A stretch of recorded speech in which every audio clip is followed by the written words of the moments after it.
passage na babasahin sa Isaiah 18, at ito ay magbibigay sa atin ng instruction kung how we should behave in this present evil world. Ang technology po ngayon ay nag-a-advance. Walang patid ang pag-imbento nila tungkol sa communication. And communication, the intention of that is to get through people. Para ikaw ay ma-reach mo yung isang tao na gusto mong makausap ng mas mabilis. Noong unang panahon, ay ma-imagine natin siguro papaano, no? Sometimes si Paul, sinasabi niya, sinusulatan niya yung mga churches, at minsan siguro 2 araw, 3 araw bago makarating. Ngayon, because of technology, ay seconds na lang, or 1 second nandun na. Pero minsan, it's still very hard na tumatawag ka, minsan di sinasagot, di mo alam kung naririnig yung ring o talagang ini-ignore ka lang. Tumatawag ka, text mo, i-chat mo, wala pa ring response. Minsan ganon, nakaka-frustrate minsan, no? Kaya lalo na kung may mga emergency na gusto mong inform yung isang tao pero hindi agad siya sumasagot. Ang ating pong mensahe sa Bible ay isang emergency. Ito ay isang warning. Lalo na kung warning, no? Kailangan maihatid agad yung mensahe. At yan po ay andito tayo sa sitwasyon na tayo ay mga mensahero. Kung ikaw ay mananampalataya. Kung hindi ka mananampalataya, kung hindi ka Christian, ikaw ang pinatutungkulan ng mensahe. Ikaw yung dapat abutin ng mensahe. Pero oras na ikaw ay naging Kristiyano na, mensahero ka na. Ikaw na yung nagpapaabot ng mensahe. And so, don't you wish na pagka meron kang tinatawagan, maabot mo agad, sumagot. At pagsagot niya, makikinig siya. Minsan sumagot pero hindi nakikinig eh. Di ba? Pwede ka sumagot, hello, tapos baba mo, hayaan mo siya dumaldal. Pero sana kung makinig, no? Pagsagot, makinig, pagkatapos, intindihin kung ano yung sinasabi mo. Minsan,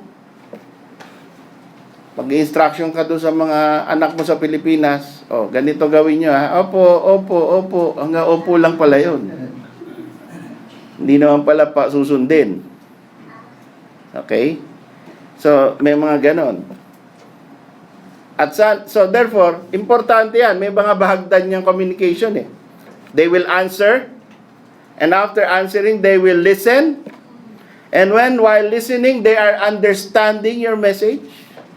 And when they are understanding your message, they will agree that your message is important and it should be carried out. And after agreeing, they accomplish the instruction. That is getting through. Yun yung complete cycle na nakapasok ka dun sa tao, naabot mo yung tao, nakarating yung mensahe sa kanya. Diba? So, kung hindi natapos yung nakumpleto yon, then you did not get through. Don't you wish, maganda siguro may makaimbento, na pag may tinawagan ka, no? Wala pang ganyan cellphone eh. Pag may tinawagan ka, kahit naka-silent, magri-ring.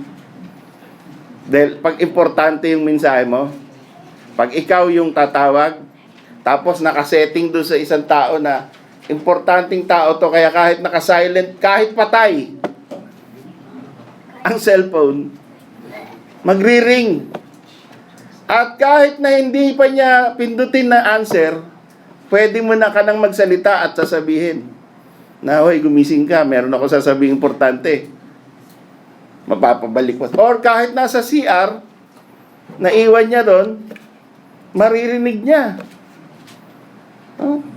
Siguro, bestseller na cellphone nyo pagka gano'n, no? Nasa CR, nasa utak na yun, implant. Natutulog, or nakikinig ng rock music, malakas na tunog, tinawagan mo, shutdown yung mga malalakas na tunog, yung cellphone mong papasok, yung boses mo ang lalabas. Walang ganon. Pero that is, alam nyo kung sino may kakayanan ng ganon? Ang Panginoong Diyos.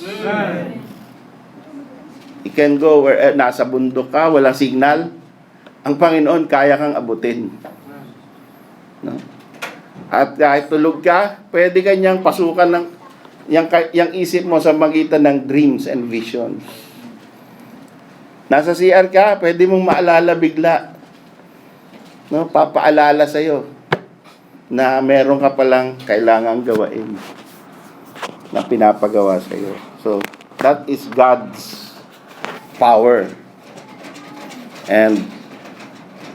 Pero God doesn't always use that power to all human beings. Ano nangyari?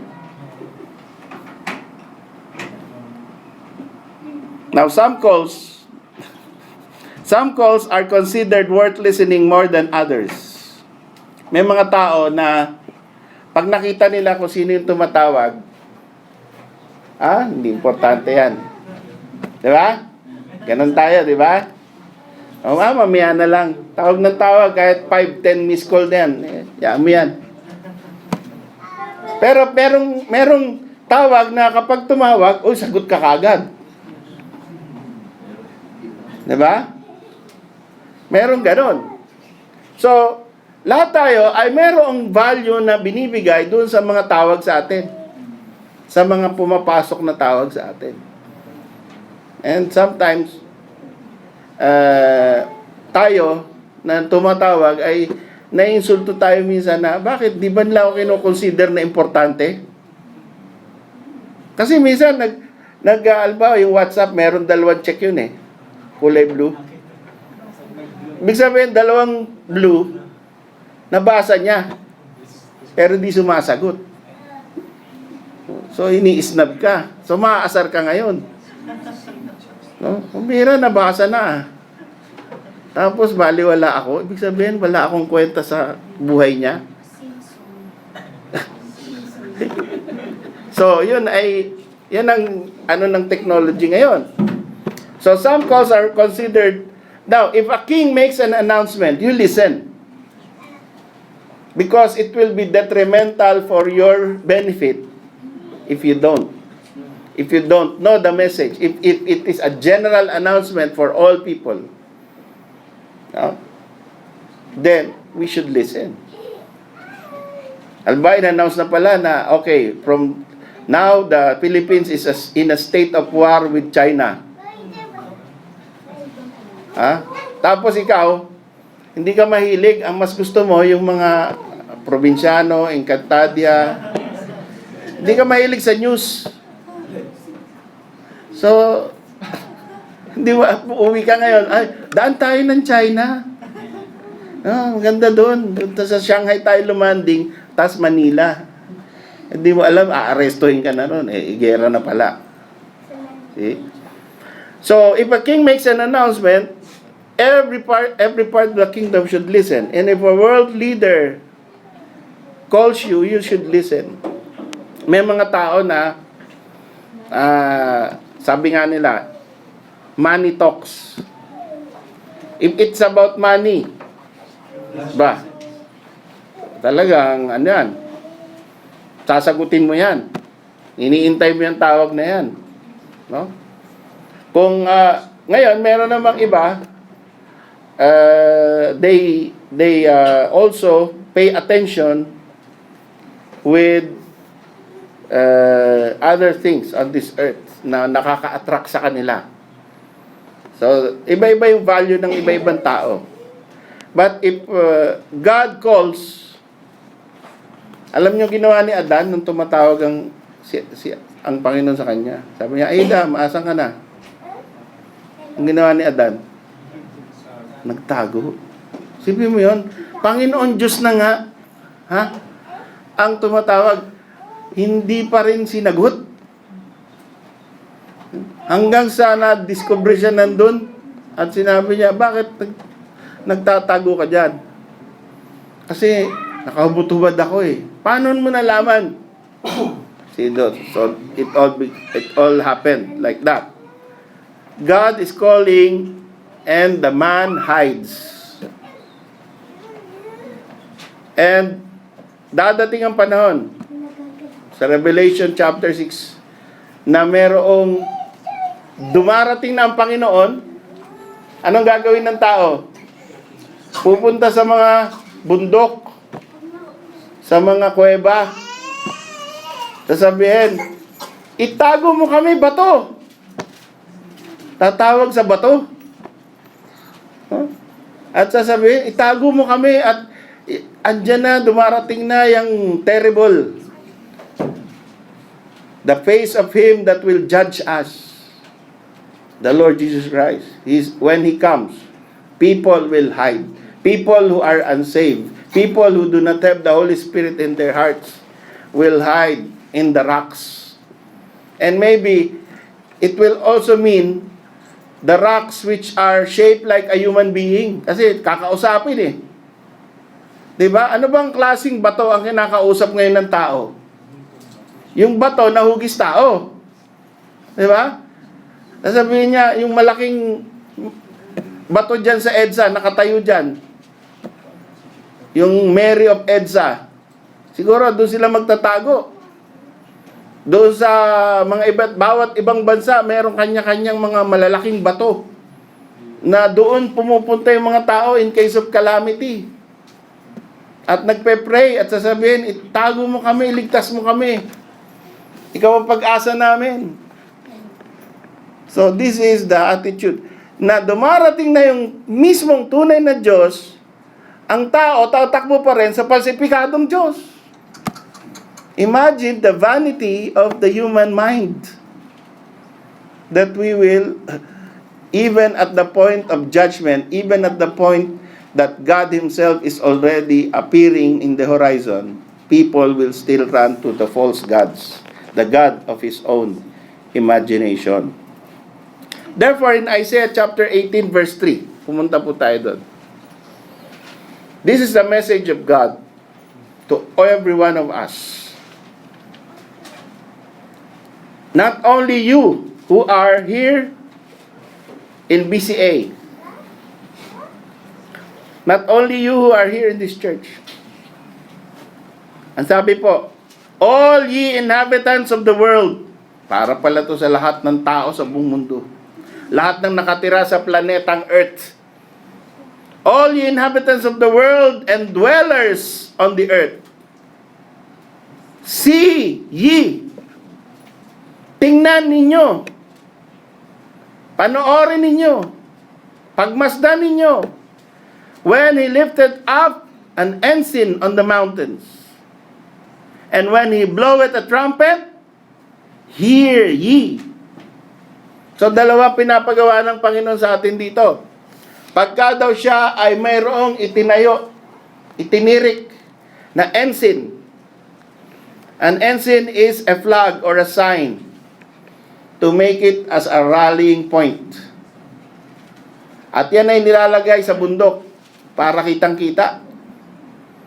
Pagka daw nagtitag o nagtirik ng isang malaking flag or isang malaking sign ang Panginoong Diyos sa isang bundok, anong gagawin natin? See. Tingnan mo. Tingnan mo, titigan mo. Pansinin mo. At ano pa? That's number 1. Number 2, when God blows a trumpet, anong gagawin natin? Makinig tayo. So there is a blowing of the trumpet and there is a setting up of an ensign. And when you set up an ensign, it's not really that God Himself will go down in a mountain and put up a flag. It's a symbol that God God wants to give us a rallying point. Tinuturo sa atin ng Panginoon, pagka He blows a trumpet, it means merong sound, merong mensahe na ipinaparating ang Diyos sa atin. Parang yung sa gera kasi yung setting niyan, ano?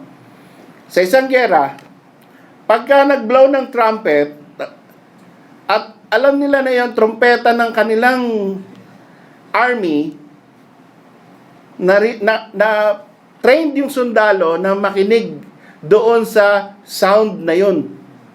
Kung ano mang sound yun. Attack, retreat, stay still, whatever. Merong mga kanya-kanyang uri ng way of blowing the trumpet na malalaman mo kung ano yung pinapahayag. Kasi pagka naglalaban na, lalo na panahon noon, sandata, mga espada. So, the clanging of the swords, you cannot hear. Sigawan ng tao, tapos iskrimahan. Wala ka nang maririnig na nagsasabi yung commander mo na, atras tayo! Hindi mo maririnig yun. So, the trumpet, it goes through the battlefield. So, magpapatunog ng trumpet yung trumpeter. Pagkatapos, titingin yung mga sundalo habang sila nakikipag-away, titingnan nila kung asan yung rallying point. Pagkatapos, doon sila pupunta. A-assemble sila ron. Kung merong ensign, doon sila pupunta. They will withdraw and go and regroup. So that is the scenario. Yun ang pinapakita sa atin ng Panginoon. Na kapag daw makinig tayo lagi sa trumpet, tapos tingnan natin saan yung rallying point. Ano ang ibig naman sabihin nito? Na merong timeline ng Panginoon. Yung unang panahon, Old Testament. What is the trumpet? The trumpet of the Lord during the time of the Old Testament is the Old Testament prophets. Sila yung nagsasound ng alarm. Sila yung nagwa-warning. Sila yung nagsasabi na magpasakop kayo kay Nebuchadnezzar. Magsisi kayo sa inyong mga kasalanan. Magbago ka, hari. Magpunta ka, pagtanggol nyo ang Jerusalem. Kung ano man ang sinabi ng propeta, susundin ng mga tao. That is the Old Testament. And the rallying point is Jerusalem. That's Mount Zion. That is the rallying point. Dumating ang Panginoong Hesukristo. Nung dumating ang Panginoong Hesukristo, siya ang propeta. Siya ang nagsasound ng alarm. Siya yung truth. Siya yung light. Siya yung trompeta ng Panginoong Diyos na nagsasabi ng mensahe ng Father. Repent. And the kingdom of heaven is at hand. Yun ang mensahe. No? As 3 days and 3 as Jonah was 3 days and 3 nights in the heart of the whale, so shall the Son of Man be 3 days and 3 nights in the heart of the earth. Yun ang mensahe niya. Ako ay mamamatay for the sins of many. Yun ang mensahe niya. So, ang rallying point niyan is Mount Calvary, na kung saan smite the shepherd and the sheep went away. When the shepherd was smitten, nagpulasan yung mga followers of Christ. So, yan po ang rallying point. Imbis na nag-assemble sila ron, mali sila. And that is, kaya sinabi sa Isaiah 53, he was despised and rejected of men, a man of sorrows and acquainted with grief. But, hindi doon natapos ang mensahe ng Panginoon because He trained apostles. So, when the Lord Jesus Christ ascended up into heaven, the trumpeters were the apostles. And they were empowered by the Holy Spirit. Sila yung mga nagsasound ngayon ng alarm of God, the messages of God. And the rallying point now is the church, the pillar and ground of truth. The church whose head is the Lord Jesus Christ. The church of the Lord Jesus Christ, the pillar and ground of truth. So, laging meron, laging may trumpet, laging may rallying point. And it's good now na nandito tayo ngayon sa the Church of the Living God, the pillar and ground of truth. Ang ibig sabihin, you are listening to the trumpet of God and you are rallying in the point wherein God has put up His ensign. Sumunod tayo. Kaya andito tayo ngayon. At sana po, wag matapos ang pagsunod natin sa Panginoon habang tayo'y nabubuhay. Saan ka mang parte ng mundo naroroon. Lagi kang sumunod. Lagi kang makinig sa trompeta na sinasabi ng Panginoon. Hoy! Linggo ngayon! Pumunta ka sa church. Hoy! Gabi ngayon, bago ka matulog, magpunta ka sa salita ng Diyos. Laging meron tayong panawagan mula sa Panginoon, araw-araw, hindi lang linggo-linggo. Araw-araw. Tinatawag tayo at tayo ay pupunta sa Panginoon because He is the one whom we should be gathered into. Before, it was a Jerusalem physical. Kailangan mong mag-pilgrimage. Ngayon, we have the church which is everywhere. And pagdating po ng panahon, the last trumpet will sound. And God will put an ensign, the rallying point, in the clouds. Doon na tayo makikita-kita lahat. No? Lahat ng mga BCA, yung iba nasa Pilipinas, yung iba nasa ibang bansa, magkikita-kita na sa mga ulap. Pagtunog ng huling pakakak, huling trompeta ng Panginoon. When God sound the trumpet, hear ye. When God puts up an ensign, see ye. And that is our day na talagang hindi mo na maiwasan because God will pull you up. There will be a magnetic pull from up above. You will not miss it if you are saved. If you are one of the people of God, you cannot miss it. Because the trumpet is also the magnet that will pull you up. And God will say, come up hither, my children. So sana po, tayong lahat ay ready to go up. For 2016, God lifts up an ensign because, and that is, kaya sinabi natin, a church. Kung saan man tayo nandun, may church ang Panginoon. Kahit saang lugar ka nandun. And praise God, binigyan tayo ng church ng Panginoon dito sa Riyadh. Na kung saan dito tayo nag-gather together. At tinitingnan natin, pinupuntahan natin. Hindi lang natin tinitingnan,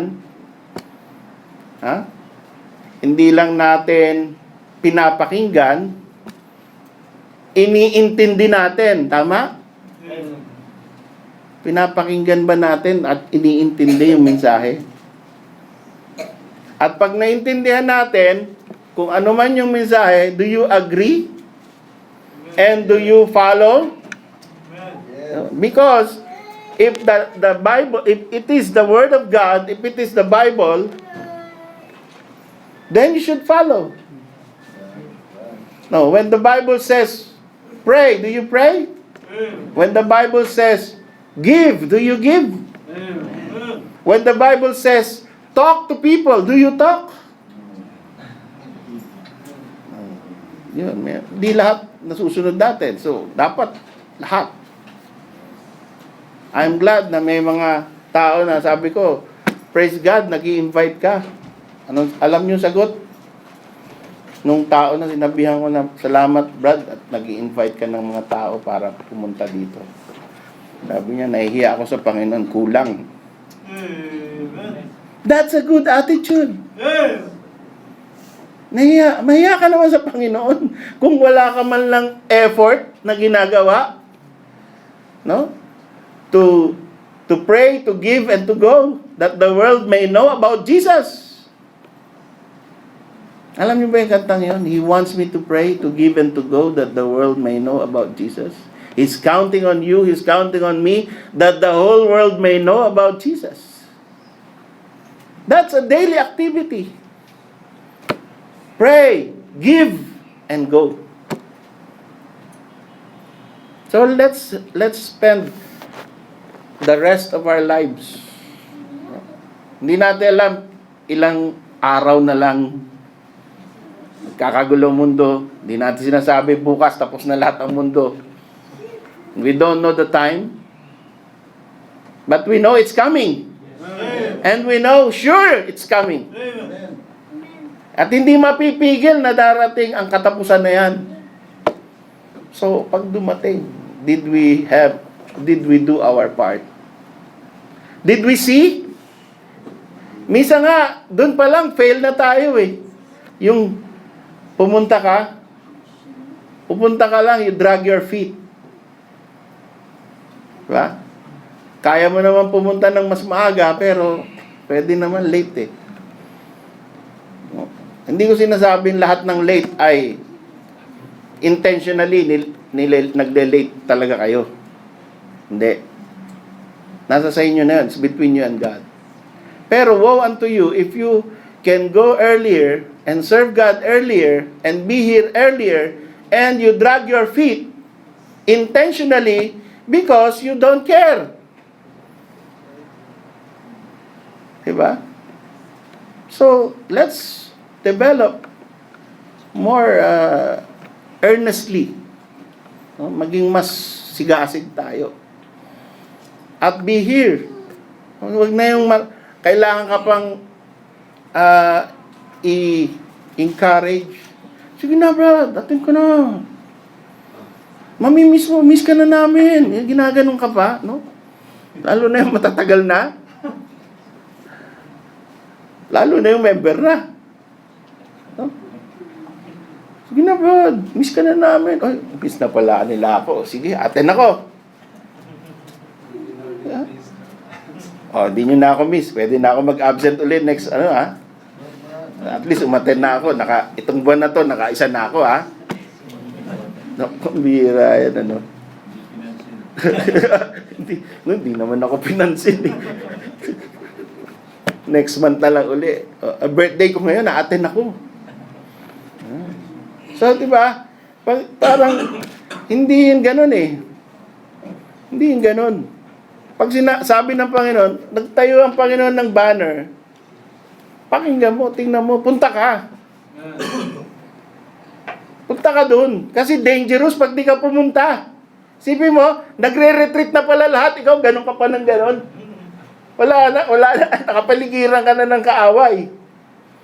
Kasi tumunog yung trompeta, hindi ka mo pa nakinggan eh. No?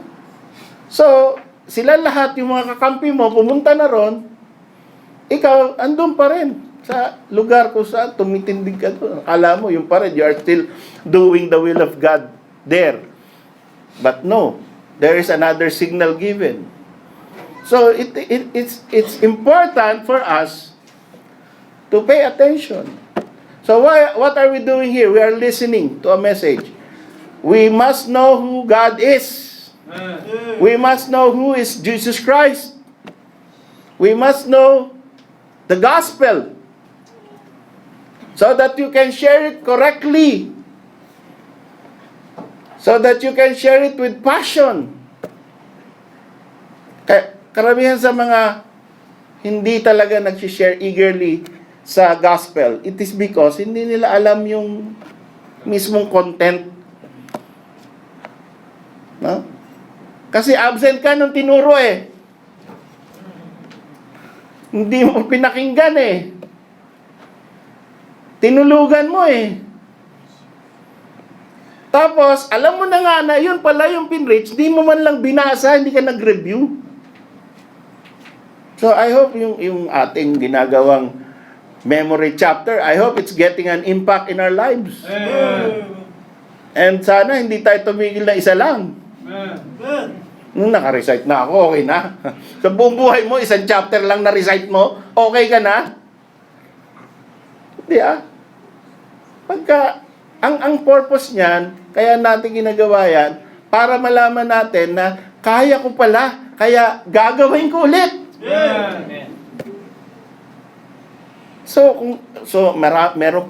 Meron pang hindi naka-recite. Hindi dapat yon na, buti na lang, di ako naka-recite, tatago ako. Hindi dapat ganun. Kundi dapat, ikaw na magbo-volunteer. Amen. Basta hindi pa ako. Okay. Dapat ikaw na ang magvo-volunteer na you are the next. You anticipate eagerly. Okay. Tapos yung nag-recite ng maikli lang, next time, mahaba naman. Amen. Oh, diba? Diba? Push yourself. Amen. Diba? Ipupush mo yung sarili mo. Hindi yung, okay na ako, nakatupad na ako. Kaya mo eh. Kaya mo yan eh. Kung kaya mong i-push yung sarili mo para kumita pa ng mas malaki, kaya mong i-push yung sarili mo para i-memorize ang salita ng Diyos ng mas marami. Yun eh. Yun. God is calling you. Are you listening? Amen. Pagka may tumunog, galing sa salita ng Diyos, makinig tayo. Pagkatapos, mag-rally tayo. Dito tayo. Hindi tayo magra-rally ro sa US Embassy. Dito ang rallying point ng mga mananampalataya, mga mahal ng Diyos. Dito tayo magkikita-kita to learn more about Christ and to praise Him and to worship Him. Yan po ang requirement sa atin. At sana po yung mga amen natin ay ma-implement natin sa ating buhay. Hindi lamang tayo nagra-rally dito, nagtitipon dito, para lang sumaya at may mapakinabangan. Actually, it's more of giving rather than taking. When you come here to give your attention to God and to praise your God and to give up your substance to God and to pray to God. Lahat yan pabigay eh. Oh? Hindi pahamig. Huwag tayong pumunta rito, sige nga, punta ako dyan. Ano ba mapapala ko dyan? Tapos wala ka na pala. Kasi hindi ka nagbigay, kaya wala ka na pala. Alam niyo ba, it's better to give than to receive. Amen. Pagka may binigay ka na attention, binigay mong fellowship, binigay mong pag-ibig, binigay mo yung buong buhay, buong puso mo, may babalik sa iyo na blessing. At ito hindi galing sa akin, hindi galing sa iba, galing mismo sa Panginoong Diyos yung blessing na yan. And hindi mo mapaliwanag yan, with joy unspeakable and full of glory. Yan po ang blessing na binibigay sa inhabitants of the world, sa dwellers of the earth, who see God's ensign and who hear God's trumpet. Failure to listen is a great sin and puts you in danger. And if you fail to rally where God wants you to go, it puts you in peril. Magkakaproblema ka sa spiritual life mo. So mga kapatid, if we hear the voice of God, and I hope sa pamamagitan ng verse na to, we hear God's voice. We heard Him today. we listen, we put it in our hearts, and we do His will. Tumayo po tayo.